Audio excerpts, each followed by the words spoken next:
Hello guys, আবারও ফিরে আসলাম তোমাদের মাঝে নতুন একটি রেসিপি নিয়ে। সেটি হচ্ছে কলা গাছের থোড় রেসিপি। এটা কলা গাছের মধ্যের অংশ থাকে, খেতে খুব সুস্বাদু। এটা প্রচুর পরিমাণ আয়রন হয়।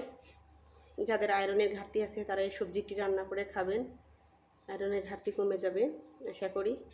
তো এটি আমি প্রথমে কেটে নেব, কেটে নিয়ে তারপরে A to Z আপনাদের দেখাবো কীভাবে রান্না করতে হয়। অনেকে মাছ দিয়ে রান্না করে, অনেকে এমনি রান্না করে, ভাজি করে খাওয়া যায়, চচ্চড়ি করে খাওয়া যায়। এটা আমি শুটকি মাছ দিয়ে আজকে তোমাদের রান্না করে দেখাবো। এটা কেটে নিচ্ছি এইভাবে, দেখো এইভাবে ছিলে নিবে, এইভাবে এইভাবে ছুলে নেবে, এইভাবে খোলার মতো অংশ ভালো করে ছুলে নিচ্ছি। এখন তোমাদের কেটে দেখাচ্ছি।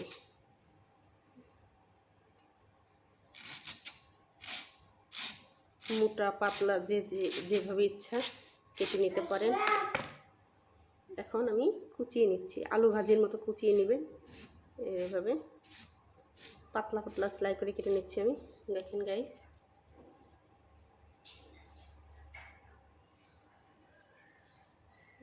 পুরো সবগুলো এখন কেটে দেখাচ্ছি। বাকি অর্ধেক অংশ ছিলে নিয়েছি, এটাও কেটে নেব। এটাও কেটে নিয়ে দেখাচ্ছি। খেতে যেমন মজা তেমন পুষ্টিগুণ ভরাই খাবারটি।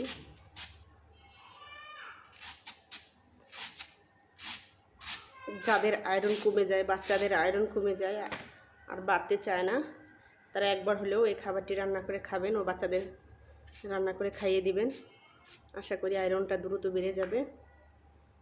কেটে নিচ্ছি। এটা ইচ্ছা করলে আপনারা আলু ভাজির মতো রান্না করে খেতে পারেন, চিংড়ি মাছ দিয়ে, যে কোনো মাছ দিয়ে খাওয়া যায়, শুটকি দিয়ে এটা ভর্তা বানানো যায়। তুমি এটা কেটে সম্পূর্ণ কেটে দেখাচ্ছি। আমার সম্পূর্ণ কাটা হয়ে গিয়েছে। এখন আমি অন্য পেঁয়াজ রসুন মরিচগুলো কেটে নেব। ধুয়ে নিয়ে এসেছি, এখন রান্না বসিয়ে দেব। এর জন্য প্রথমে ফোড়ন দিয়ে দিচ্ছি, শুকনো জাল,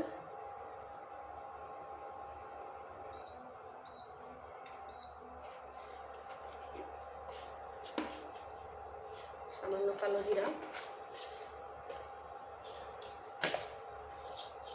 ফ্রেশ সাদা জিরা দিয়ে ফোড়নটা একটু ভালো করে ভেজে নেব।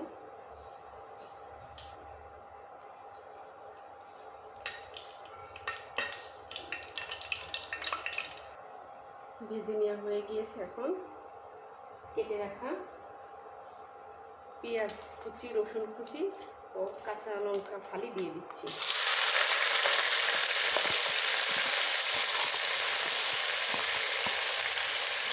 এটাকে ভালো করে একটু নেড়ে নেব।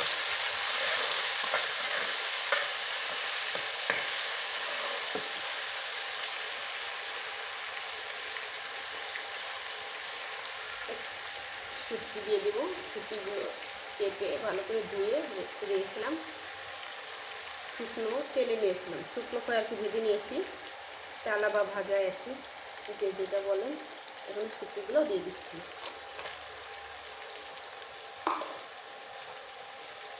এর মধ্যে দিয়ে দেবো এখন আধা চা চামচ হলুদের গুঁড়া,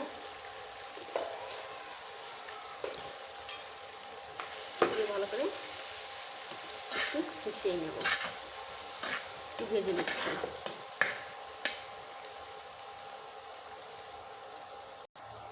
হাফ চামচেরও কম ধনিয়া গুঁড়া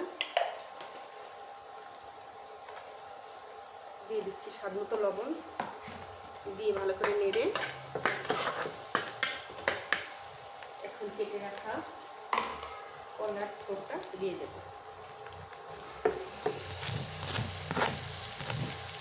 দিয়ে ভালো করে নেড়ে নেব।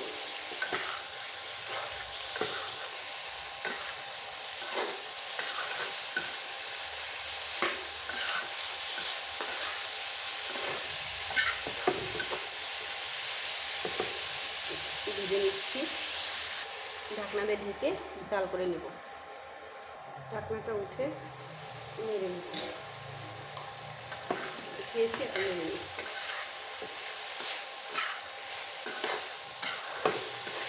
নেড়ে ঢাকনা দিয়ে ঢেকে দিচ্ছি।